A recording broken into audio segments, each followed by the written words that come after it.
structure of how a CRM should function so that things do not fall through the cracks. This is your first day in real estate, and I am your real estate sales trainer and coach, James Festini. And this is the program that's going to teach you how to sell more real estate in less time. So we go back to 1993 or even 1963, where there were cards. You would have a Rolodex, right? It was on a little spinning Rolodex, and you would have a contact record. The primary function of a CRM is contact, relationship, manager. You have a contact, which is a name, a number, an email address, and the communication notes, the dialogue, the events. And one of the most important features of any CRM is going to be your next activity. Primarily, if you're a big cold caller, telemarketer, you are going to have next call date. Without that, you will have 99% chance that this lead is going to fall through the cracks. It's just inevitable. And you might think you don't need these things and you can get away with them, but I promise you, if you are effective at lead generation, you won't be effective at follow-up because you will have so many leads in the funnel strategy that you would be out of balance with your ability to communicate with this many people who are peppered across the calendar for follow-up. When you lead generate, when you get a brand new lead into your database, you identify the motivation really based on time. Do I have a lead? Yes, that's why it's going into my database or being elevated into a category inside of the database, whether it's hot, warm, or cold, based on, again, motivation. And that motivation is always related to time. If you have leads that, we're going to separate leads, by the way. We're not talking about contacts, not prospects or a phone book. We're talking about leads, actual people who have showed some resemblance, some indication that maybe in the near future, they will transact, whether it's a week, a weekday, a year. You have them put across the landscape of your calendar to identify when will they sign a contract. When can I get in front of them? That being your next activity, your follow-up campaign. And it's interesting, I've tried quite a few different software programs out there, and it's as if they deliberately hide the next activity. It doesn't lend itself to putting the most obvious thing, when is the next contact? So when we go back to the early days before the internet, it was an 8.5 by 11 sheet of paper or a 3 by 5 card. It was a contact. Your contact manager was in a book or a folio, and you would keep your notes of when you called them. You would have their number, you would have their name, you would have their address, and you would have them organized. It was kind of tricky back then because the technology didn't do it. You would either have them alphabetically so that you can reference them through the phone list that you had. Let's say you had 100 leads. Let's say you actually were a productive agent like me back in 93, where you were producing the lead consistently, and you would have a book of business, but you would have to then, because there was no caller ID, imagine that. No, you might have had your cell phone by 97, 98, 99. You'd have a pager by 93, 94. But when you had the communication logs and a next call date, you would have to put this into a chronological order. So you would have alphabetical and chronological. Which one is more important? Well, again, the most important thing is the next activity. So chronological. Now, I know sometimes you'd be like, oh, I'd love to, Mr. Smith. Oh, I remember I got to call. And then you'd kind of thumb through your Rolodex and look up Mr. Smith, but it wasn't alphabetical, it was chronological. Man, there was a whole elaborate system I had. You can imagine with all my ADD going on, that I'd have these little 3 by 5 cards and little round stickers that were color coded. And at the top of each sticker, I would plant like, try to figure out how to do it. Finally, thank goodness, CRMs launched onto computers. Then you had using Top Producer for DOS. That was when Top Producer was good, right? When Top Producer for DOS came out. Then you had Top for Windows. That was the best Top Producer version because they had the next call date right in front. And they had the ability to plug in a little dongle to the back of your computer or your laptop, and it would dial, and it would have a splitter. One would go to your headset and one would go to the phone line, and you were communicating with people. And you would update your notes. And as you're talking to them, you would say, okay, when do you plan on selling? If you were to move, where would you go next? All those chestnuts. And you would identify their motivation based on time. And you would say, okay, I feel as if I should call this person in a month, which general rule of thumb is if you think automatically in your head you should call them in a month, take off like 25% of that. Say in 3 weeks. It's just safe. If you think you need to call them back next week, then that might be different. Don't shave it off in like 4 days. Now, if they say, hey, call me next week, and it's Wednesday, and you call them Saturday, that's not next week. Use some common sense. But you're better off putting yourself in a position in these CRM communications based on their motivation. If they make it too hot, where you say this person is going to be signing a contract within the next 30 days, you can't go more than 7 days. 7 days is almost a nauseating amount. 5 days, maybe 3 days, maybe without some form of communication. But when they're that hot, you've got to be using the 5 elements in a strategic manner, automated. You can't possibly, again, put this in your head. That's why I'm talking about a CRM. And particularly mine of choice is Mojo. But you have to have the ability to send a letter, an email, a text if they don't respond or non-responsive, or you really need to. I this very carefully. By telephone and by door. Mail, email, text, phone, door. Text, again, that's one of those where if I have to. Text is one of those that borders on actively pursuing it because people see it and they have to physically ignore it. Or, if you have a responsive individual, then you've got a lead. If you have someone who's ignoring it, maybe they're not that hot. Maybe they're busy, but chances are they're not hot. And you're kidding yourself. When I was talking in last week about the probability, the hierarchy of what the odds are that this person will actually engage, that you'll actually get a contract, it's scientific. And I'm looking forward to AI. I got to step in real deep with AI to understand what behavior patterns are happening with my engagement with people and my inability to get them listed. I hold here in my hands one. As you know, I like to print out those leads that I lose. And I lost two. I lost one yesterday and I lost one today that are listed. These are people that I spoke. This guy actually called me about a month ago. I set an appointment and he wasn't really ready. And then he canceled the appointment soon after because he's in sales and he knows what's going to happen. And he decided not to sell. Well, I put him into a follow-up campaign and I followed up as best I could, but he started ghosting me. Well, actually, since the first time I communicated with him, I wasn't able to get a hold of him. If you have a lot of leads, it's very easy to dismiss someone like that because you think to yourself, well, maybe they're not that hot. They listed painfully. It's like tears and nausea over that one because he reached out to me and then canceled stating that he wasn't going to sell anymore. When we go back to my theory about the dentist and how a patient comes in for a cleaning and the dentist discovers a cavity, but the cavity doesn't hurt and the patient isn't ready right now. That's exactly what happens when you get a lead. The lead comes in, you get a cleaning, dental, that they're willing to take care of their mouth. And they have a cavity and they're in your office or they're in your database, they're in your CRM.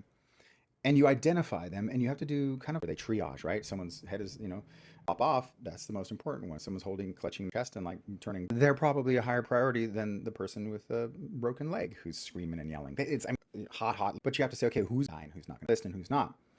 And upon first impression, if you're asking the right questions, pain points, should be able to identify whether they're hot, warm, or RM, and put them into a frequency of communication that will put you at the right place at the right time using various methods so that they ultimately know, like, and true. They have to know you. Like you, business, trust, they have to trust you. Like is one of those that I know a lot of people who hire the agents that are like the top agents, they don't like them, but they know them and they trust them. They just might not like them, But between know, like, and there's one more piece of that puzzle, and that's being chosen. Know, like, trust. What makes that difference when they choose you? There are two reasons people make that choice. It is either love or money. Either they have a personal connection, a bond, some chakras line up, the planetary alignment happens, and they just feel right about that, right? They're level. They know, like, trust, but that's just like a bond. That's why I just say love. It's easier to say love. Or money. Hey, it's a financial decision. This person said they do it for less. They said they do it for more. Whatever it is, they offer more services. They reputation. I don't know who they are, but their value, money value, is stronger than their bond or their love because they don't have that connection. So they go with that. It's very hard to connect with someone on a emotional love basis when they've already got that in place. They will sooner go with their nephew who just got their license than with the number one agent who they go with, because there's just a slight difference of bond that just can't be broken. So I have a hard time when someone objects and that's their objection. My mother's the agent, my nephew's the agent. It's like, man, can I throw their nephew under the bus? You can't. How can I prove I'm better than them? It wouldn't be hard, but they'll always have that, sorry, but it's family, or sorry, it's because of this that I did it. Huh, shit. Lost another one last week because because I had the interview, everything was going fine. Even the homeowner reached out to me and other agents. They went with another agent, which actually happens to be a really good agent. So when I lose them to a really good agent, then it's not so bad. When I lose them to Joe Blow Ding Dong, it's really offensive because it's like, wow, I must have crapped that one up. But they went with that other person because a friend of the family was recommended. There was no, it was just that was just there. So, how do you identify these people? Back in the day, we would have to organize them based on their motivation, identify their time, and then start communicating if they're super duper hot. If you go into your doors or your database or your up calls or however you get them, and you ask the questions when are they going to sell? Where are they going, right? What are the reasons for their move? Is it because they're retiring 6 months from now? Well, 6 months from now, is there any reason why you can't move sooner? Well, yeah, because of this. My kids they have to go to the school, right? They're leaving the state. There's always these conditions and objections, a combination of both, that lead you to a solid conclusion whether or not to push them in the future.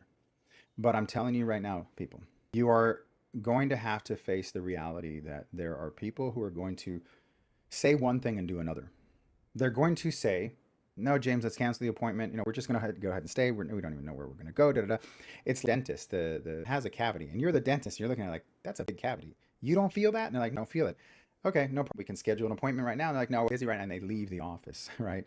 You get their cleaning and they leave the dentist office, and you put it in that. Well, I don't know. I haven't seen those dentist walls back in the day. It was like walls of these files that the patients. And really good dentists probably had their receptionist like randomly pinch of those and say, hey, look up, see if they have any issues. Problem is that when the patient is at home and they bite into that apple and that pain is immediate, do they think of that dentist, or do they go to whatever dentist is available? Will they go back to them? Are they at the right place at the right time to be the one that does that big filling, right? Or do they just not pay attention to, oh, I should go to my dentist because it was there once? How do they establish that relationship, that bond? How do you establish that relationship, that bond of know, like, and be chosen based on love or money? And because it's money, well, nothing you can do with that one until you're sitting there. But you build a relationship with communication. The law of reciprocity is where you give them this perceived value over time. You have these conversations and hopefully even maybe meet them physically if you're doing phone calls. If you're door knocking, then you're immediately connected. You get their name, number, and email. And then as long as you're fairly consistent with communicating, both on the phone, follow up, hey, I sent you out this information, but that you send letters, that you have a drip campaign, meaning you drip things into their mailbox, you drip things into their email, you drip a phone call into their ear, and maybe even drip yourself at the doorstep once again when they're getting closer based on their motivation. So you're going to have to face that some people will have that pain in their tooth, but they won't show it. But you'll see it. You'll know it. You'll have it in your database. You'll say, they said this. And you'll have many of these. If you're really good at lead generation, you'll have a lot of these people. How many people have gone in my database that I think this is hot? This is definitely going to happen. I'm imagining, oh, this is a good one. And then the next call, they're not that good. That conversation was the same. And then it fades and they magically grew some enamel over that thing. Or maybe they're doing something on the side, or they're chewing it, on the other side to avoid what is inevitable. Or something happened in between. And it could just very well be that their lives got redirected, or their attention was captured by somebody else. And you'd be surprised. And I never asked this question, do you have another agent? I should. Say, do you ever plan on doing it? I think it's Mike Ferry would say, well, do you have any plans of doing this on your own? Like, it's a question. I've never asked that question in a presentation. Do you plan on being by owner? It's like asking or trying to identify whether they have another agent, because they do these things like this guy. What I have done more, I could have probably showed up at his doorstep because I knew it was there. But when somebody tells you, no, I'm no longer interested, are you going to stop everything you're doing to go show up at a door with a 75% chance that they're not there? I say 75 because I door knock and 25 doors out of 100 open, right? So that means you have to allocate your efforts and be able to gauge the person's motivations based on questions that you ask. And those questions are all going to be directed at the calendar and their pressure points, their motivation for why they're selling, if there's a time slot or a certain condition that's there. And even those things, don't really uh, saying buyers are liars and sellers are worse, I think it is. People just do strange things, and no matter what questions you ask, they change. And you've got to be prepared. So, what is the choice when you have hot leads like this? You can either dismiss them because they're dismissing you. I once did a video on dismissing dismissive leads, which is the worst idea because they're not answering or they're not responding. Maybe the number you talked to them the first time wasn't the same number you're dialing again. That happens sometimes with skip tracer or just things you even get through the shuffle. Maybe they reached out to you via text the first time and maybe you talked to them once, but now they're more comfortable with text and you keep calling and they don't answer their phone because they don't have you in their caller ID. Maybe your caller ID shows something wrong. Maybe they're talking, there's all of these maybes that are reasons that they have, but they shouldn't be reasons that you give them to dismiss them, that oh, they might not be interested. You need to pursue these leads. So you're going to have to come to a painful decision to tell yourself that you would rather have somebody tell you to go F yourself because you're calling too much, you're texting too much, you're too pushy, which I'm the most passive person ever. I'm afraid to close. I'm just reluctant to close too soon when I clearly know all of the signs are saying not right now, right? I ask the right questions. And so for me to say, let's get together. However, these sort of behaviors have shifted a little bit in the way that I approach these people now. And I got 2 appointments yesterday. Yeah, yesterday I set 2 appointments because I wasn't doing the aggressive, let's get together for a listing appointment. I know they're hot. They don't want to be cornered into making that decision of listing right now.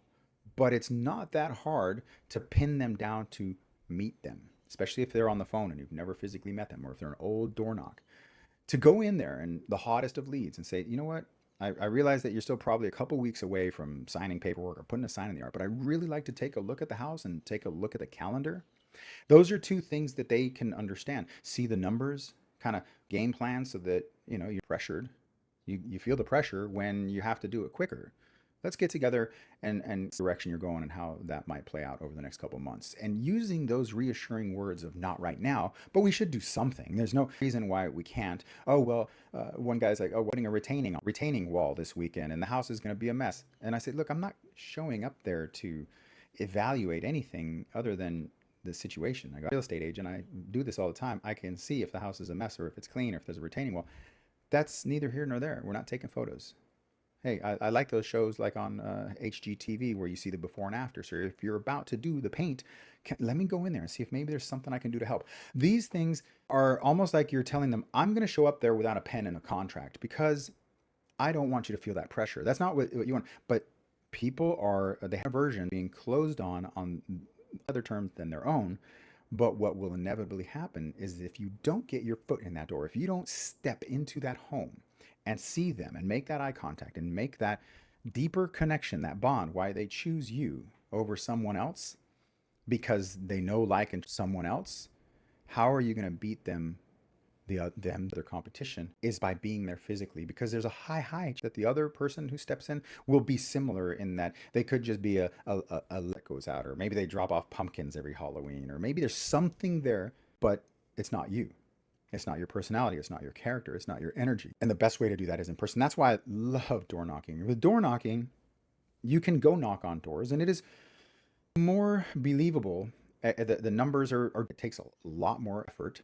And every time I go door knocking, I tell myself, I'm never going to cold call. That's stupid, man. Door knocking is where it's at because you go there and when you meet someone who's hot as F, you're already presenting. Like you are there at the presentation. You might not be there to do contracts or whatever, but how many times, again, it's not frequently, but it is highly possible. I've said it before, every 2,000 doors, right? My first one that I got when I first moved in this town was 4,000 doors, but the second one was 6,000 and the third one was 8,000. So it's right about 2,000, but you have to go through 8,000 and have it start peppering, that you will stand at a doorway of somebody who is in fact thinking of selling their house that week, where I've gone to a door, met someone, immediately made the connection. They may or may not have something else, but I'm here now. This is the moment. And although I'm prepared to walk away because I'm not pushy, I do sense that there's some sense of urgency.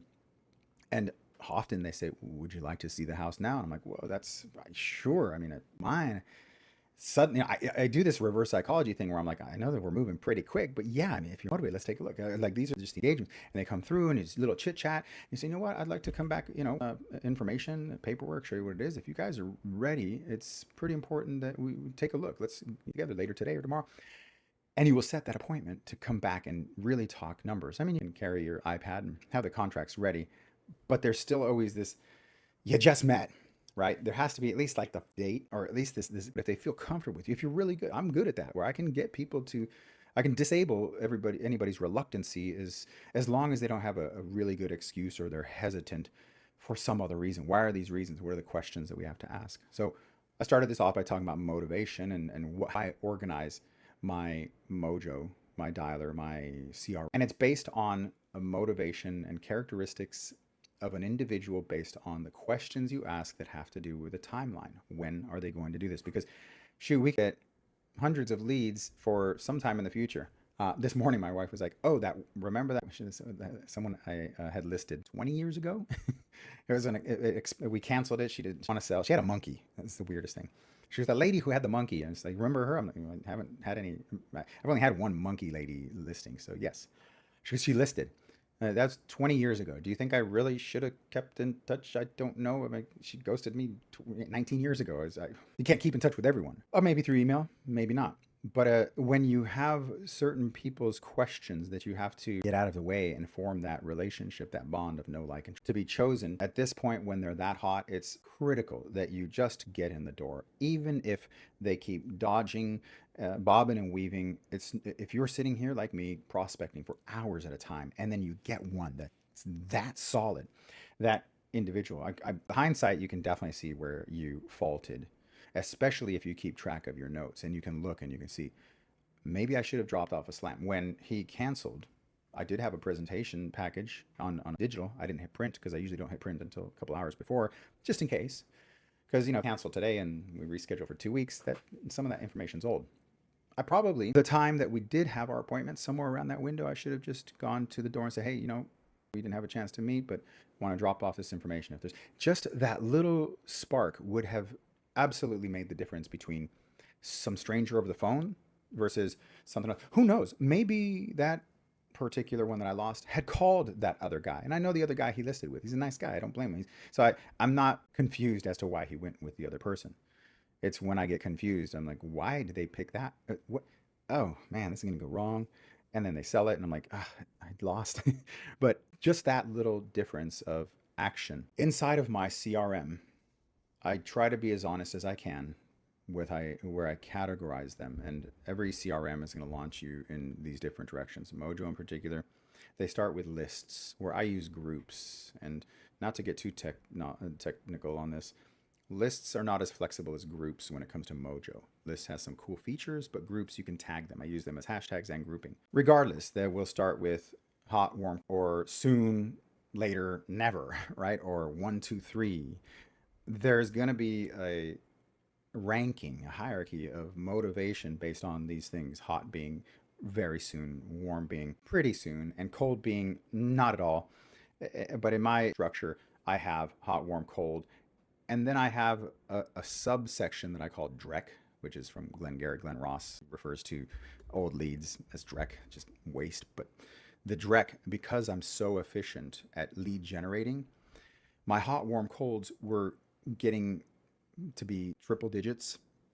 And then when you have triple digits, 400, 500 people who have in some way or another have said maybe. Some of them have said yes and then said no. And you try to schedule these people on your calendar for a follow-up call, knowing that they are not going to answer the phone every time because you're doing follow-up calls by the phone. And even if 20% of those people answer, if you've got 100 leads and when you call them back, they don't answer, 20% of them do, there's going to be that 80% that never quite gets in there. There's always that bulk that don't answer. It's not like that specific 80% never answers. It's of that get, but there's always this core that just never quite comes back around. When it gets that big, if you have 10 leads, then yeah, chances are you probably could manage and maintain those 10 and probably communicate with those because it's manageable. You see them, they're like, why isn't this person? Your scalability of lead generation and follow-up is far, far. However, you don't get all of them, and you don't get to list all 10. You might not list it. You might need 100 to get one. You might need 1,000 to get one. Whatever that number is a different number for everyone based on many factors. But if you want to make a decent living in this business, you're not going to be able to do it off 10 leads. It's just not realistic because the inventory is low and because a lot of times people are not interested. Look at Zillow for an example. Last I checked, they have 220 million users monthly unique. Let's just pretend it's 220 million yearly users, just to be able to wrap our heads around this. If only 4 or 5 million homes sold in a year, that means there's 215 million people, names, numbers. I don't know what that percentage is, but it's incredibly low. And that's the same, more or less, that's in your database, where if you have 220 leads, but only 10 of them, but actually those numbers would be far different. Like one of them are going to, that actually are legitimate. You have to have that many in order to have the amount of sales that you want. And fortunately, those of you who do watch my content are probably wired differently to go out and hunt. You like the chase. You like to fill the CRM. You want to put numbers and names into that CRM. But how do you organize them and understand who truly needs to get a call back and who is making me ring 4 times, 5 times, 6 times over the course of month, 2, 3, 6 months? And then suddenly you look at your ringer and you say, I've attempted to contact this person 40 times. That might not seem like much when you're using an automated system, but when you do the math, 40 times 20, 25 seconds, that's 5-10 minutes of your REM's time in dialing in silence.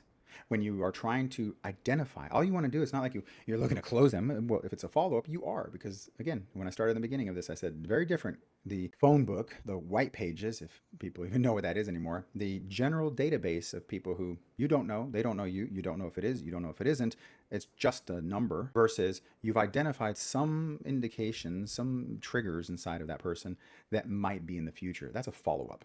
This is a cold call.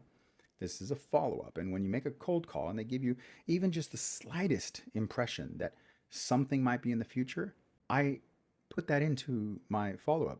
Now, inside of Mojo, for example, when you go in to schedule the follow-up call, let's say someone says, no, not right now, maybe later. It's okay, do you have any? Click, you hang up. You're like, what do I do with that person? They said maybe later, but then they hung up. It's like, I can't call them back. I don't know when it is, what I do. They're not a lead for sure because I didn't get to ask them where they're going to. There was so little information there. I can't put them as the hottest lead ever. I would definitely not be a letter because I don't know anything. Yeah, many times you're not even talking to the right person. And sometimes the phone number you dialed and they said maybe later isn't even to that house. Data is funny that way, even if it's from your trusted source.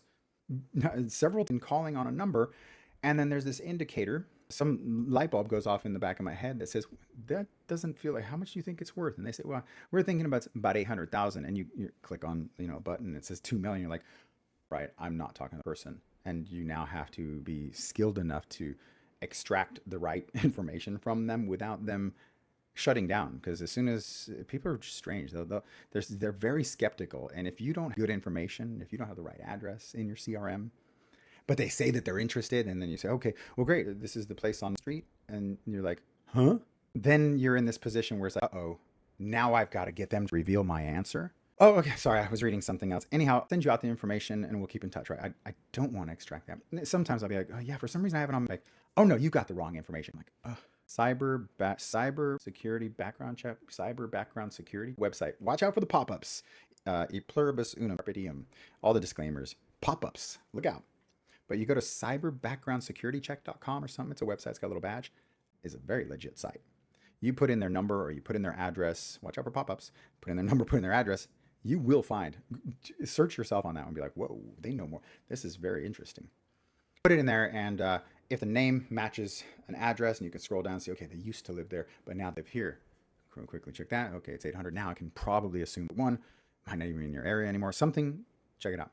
This lesson is about how you function inside of your CRM and how these little tweaks and variations exist to identify communicate with them and organize them into your database so that you can identify. And I think the whole month I've been just kind of drilling down on this because I'm the very same thing where I'm flagging people as hot when they're not, and I'm putting people as cold when they're not. I'm pushing people too far into the future, and sometimes you're pushing people too soon. You never want to be getting the call that says, "Hey, James, thank you very much for your information, but I want to let you know ahead of time that I've listed with another agent." And you're like, how?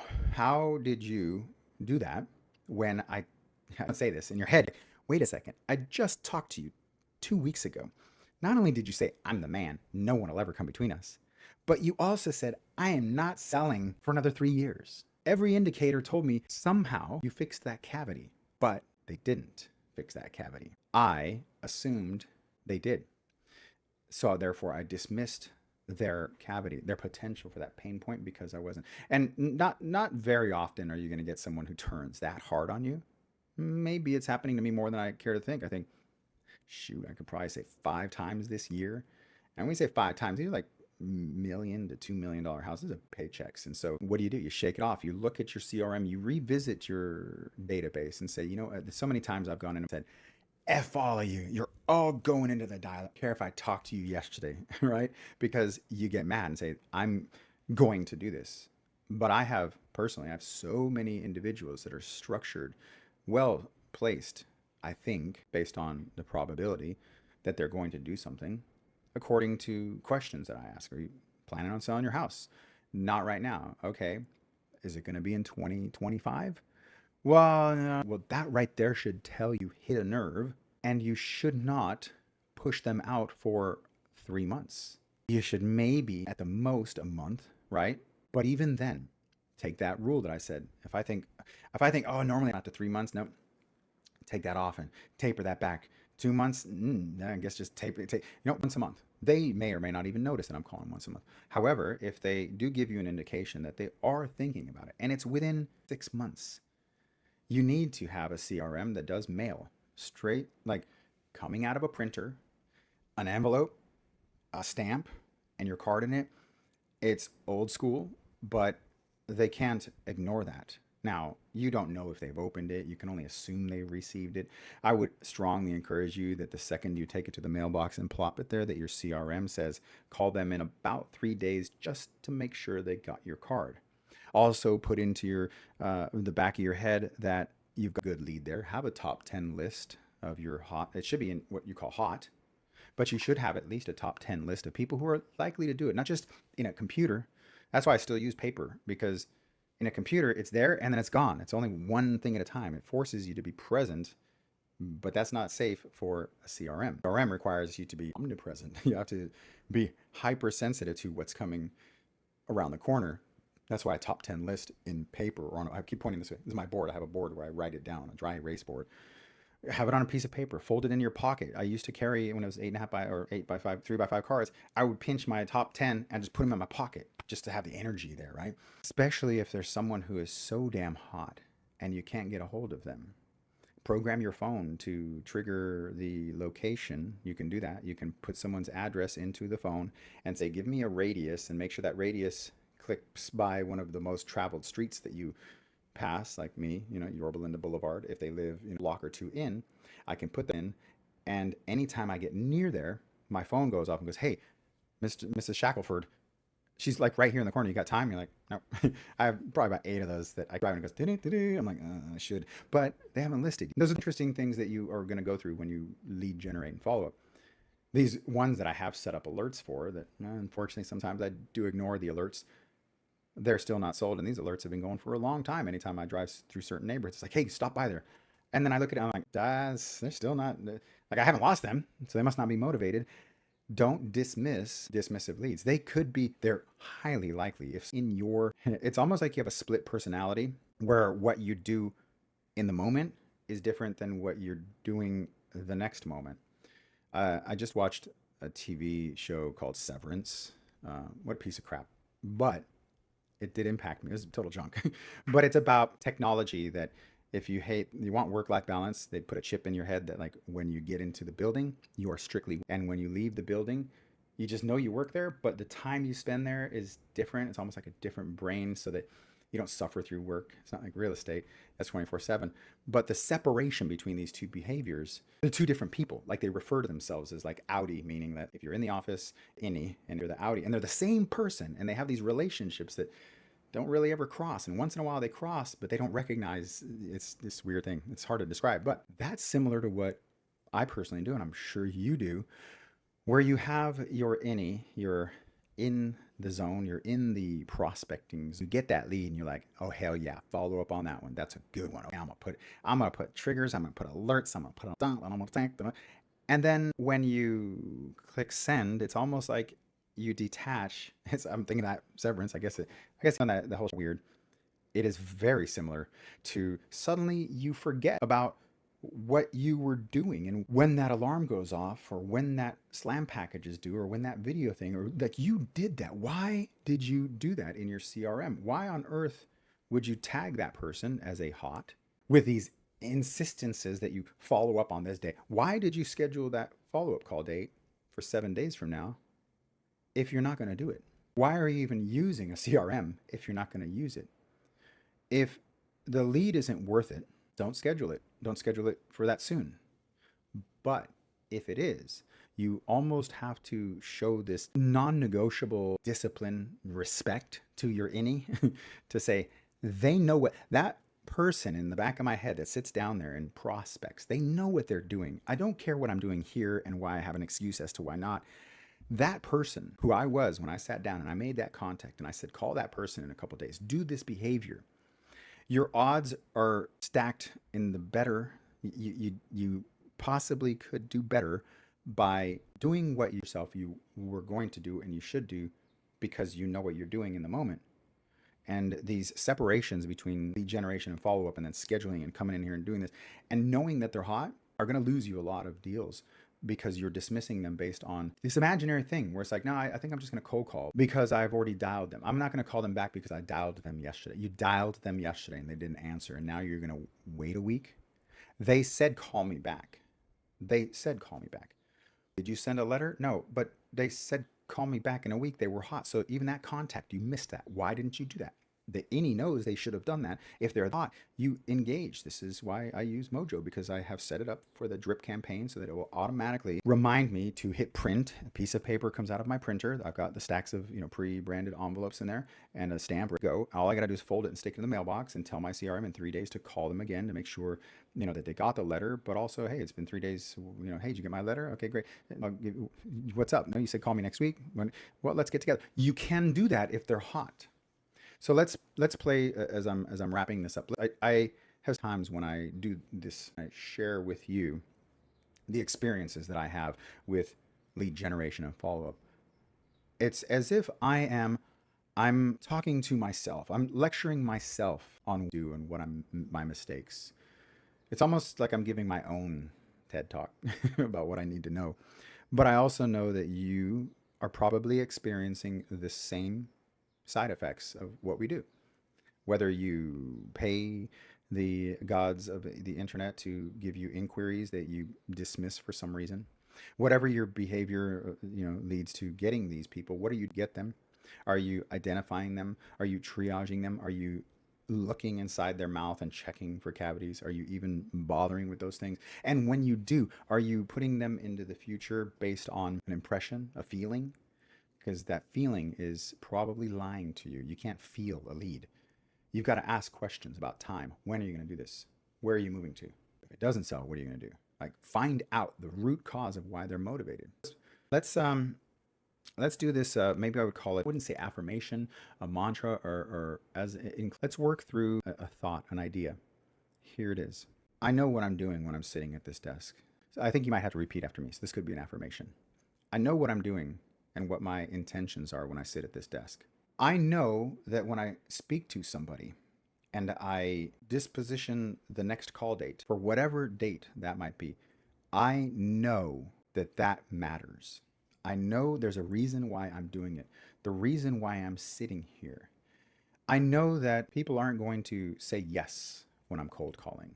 You might get something that hot, but the odds of going from a cold call to setting a listing appointment to a contract in 72 hours is incredibly incredibly low. Somebody who's that motivated is probably already talking to other agents. And for you to inject yourself in that short period of time and overpower whatever love they have with someone else or bond they're gonna have, it's really just, it's highly unlikely. It's possible, but highly unlikely, especially now. But you can accelerate that relationship. And those are the things that I know I can do. So when I schedule an appointment or a follow-up date, I have two choices. Either I ignore that person that I know I am capable of being, that highly skilled salesperson, that epically brilliant telemarketer who can identify motivation, and that I'm going to allow my questions to reassess their motivation, but not let me be the one who reevaluates them. I can't do a diagnosis on their teeth over the phone. I have to have them in the conversation, and I have to really look deep into whether or not they are. And I said, not even by the phone. I can't do it by looking at it. I actually have to speak to them. Are you still interested, right?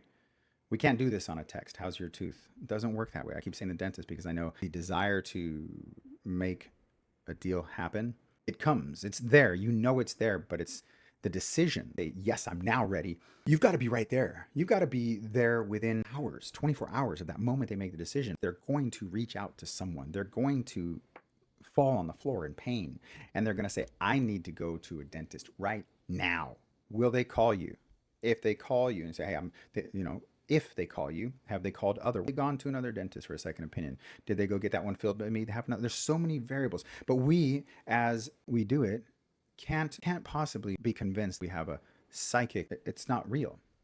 Now, I do have an unfair advantage by being able to ask questions, and my unfair advantage is into listening to the subtle variations in their tone of voice, especially on a cold call. That's how I generate leads. I hear them say, maybe not right now. I hear them say no, but it's not no with certainty, so I can say maybe later just to see, and they say maybe later, and then they hang up. Something is there.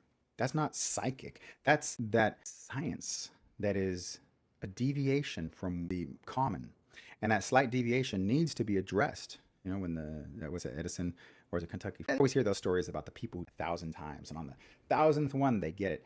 That's how this works. But when we do this in the lab, we also have to have that same treatment, but with these small results from our 1,000 attempts. We can arrive at conclusions, and then we take those variations of less than failure. They weren't success, but they're less than failure, and put those in a pile and say, okay, now let's analyze what is the difference here, and what I do to raise some people to be better and lower some people to be lesser. Maintain communication. How can I do that and convince myself that I am truly, totally sincere? We could imagine that the moment I hit call them back in 7 days, that I can take a time machine into the future and say, hey, James, remember Mr. Jones? You put him for a call back today. You should call him back. And then that future self goes, yeah, maybe, maybe not.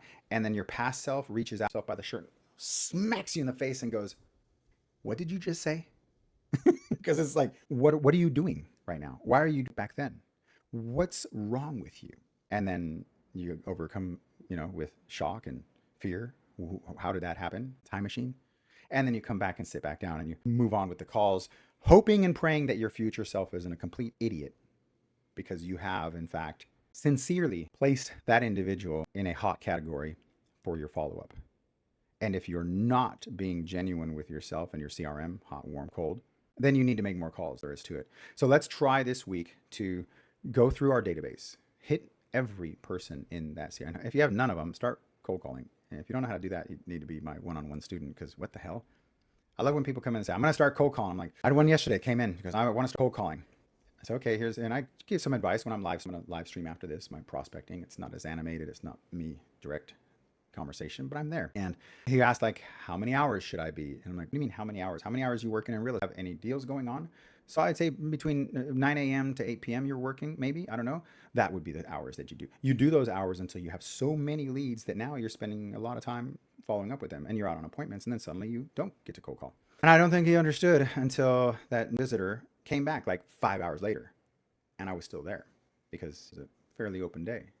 And there I was, and he goes, you're still here. That's insane. I said, no, that's me scaling. I wouldn't hire a VA to do this, because if I hired a VA to do my calls, I would still do calls. I do my follow up, but I still do my follow up. So there's nowhere where I'm comfortable with, stepping away from doing what I'm comfortable doing. I mind picking up the phone. What I do mind is how disrespectful I am to my disposition, right? How comfortable I am dismissing at a glance those who I think may or may not, when in fact, that is why I print these sheets. I need to get my little clip and I hang them right here. And it still doesn't remind me how bad I am at follow up or how ineffective some things that I do. I'm saying I do because I have so many follow ups. But there are days where I go into my CRM and there's my calendar and there's my cold calls. And my calendar says, do those follow ups. And I say, cold calls, knowing that there's some in there that are scheduled for today. Some of them haven't answered, but they were scheduled for yesterday. Just because they didn't answer doesn't mean that they're not something. Stop and slow down and take an hour a day. And some people are like, an hour a day? I prospect for an hour a day. Start following up. That's why I always say Fridays are for follow up Friday. No cold calling on Friday. Follow up. Follow up with every lead and identify them as soon as possible. And when you do, and they come back around in a week or in 2 weeks, don't dismiss. Don't do it. It's just insane to think that that is behavior. I don't know why. If this was any other job in the world, you'd fire yourself or you'd be fired because the boss would say, hey, here's a person who, like an Amazon driver, right? This is the package. Get to this destination. You've got less than X amount of time. And you see that deadline, right? It's guaranteed within a day. Why would you even pull into your driveway and go home or wherever you pull back into the center and leave that package sitting there knowing damn well you're going to get fired? You know what? You're fired.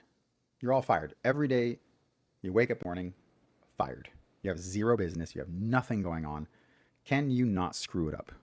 We'll give you your job back. You're hired. Follow up Friday. Thank you very much for watching. If you guys want to know more about the intricacies, the only way to do it is to lay my hands on it. One-on-one coaching, jamesvestini.com/training. You want the shortcut, you pay for the shortcut. That's the way it is. If you want to figure it out on your own, pay for it in the long term. But there's so many reasons. When somebody is right there, it is that you want to do, and there's no real way to find that online. I just don't see anyone doing what I'm doing and sharing what I'm sharing because it's not normal for people to. Why would they? If you guys want one-on-one student, that's fine, but I'm not retiring off of it. When people come to me, they know what they're getting into, and so I enjoy that because I like causing that sort of reaction from people where they say, I'm going to do it. I love seeing my one-on-one students become successful, that they actually follow through on it. But if you sign up to be my one-on-one expecting to get deals, you're screwed in the head. My guarantee is I'll get you 100 leads in 100 days, 100 listing leads in 100 days, or the 90 days that we're together through the coaching, right? The 3 months. Guaranteed 100. Big asterisk. You're gonna have to make 100 contacts a day. Not negotiable. Or knock 100 doors a day. Not negotiable. You don't do that, there's no guarantee.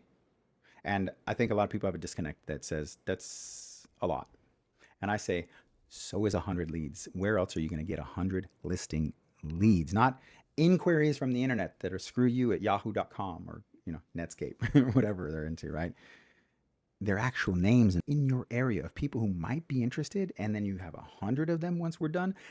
That's not worth $1,500 to know that, to have that. It just blows my mind. I think people are, it's too easy to get in this business, and it's too easy to think you know what you're doing. And if it's not working, it's probably not work. And if you're in one of those positions, then find me. I really think that this is one of the healthiest ways if you're not afraid to do the work. This episode is brought to you by Mojo Selling Solutions. If you're serious about boosting your prospecting power, Mojo is the #1 CRM with dialing software, crushing your cold calling efforts and significantly increasing your contact rate. Beyond just the speed, Mojo offers an integrated CRM system that is specifically designed for real estate. This episode is also brought to you by Dub, the video communication platform that's revolutionary in how I connect with the potential customer. Just that, with personalized video messages that you can send through email, text, social medias, and more. Dub offers real-time tracking and analytics, so you know exactly who's engaging with your videos. Then, of course, we're brought to you by Cole Realty Resource. Cole provides high-quality, targeted homeowner contact information. And let's not forget ZenTap, the all-in-one marketing solution designed to simplify your online presence. They're not just a website, so they automate the creation and posting of branded content all across your major platforms. Now, have you read my book, Dynamic Door Knocking? It can help you master this powerful prospecting technique. Find it on Amazon and on Audible. For those of you who are truly committed to growth and are ready to put in the hard work, I'm also offering limited spots for one-on-one coaching. Finally, if you're an ambitious agent looking for a dynamic brokerage with incredible opportunities, I invite you to consider joining my team at eXp Realty. There is a difference with who you go under. You can find direct links in the show notes or the description below this episode. Don't forget to join every Friday at noon Pacific live on YouTube for the Festini Nooner. Now get back to work.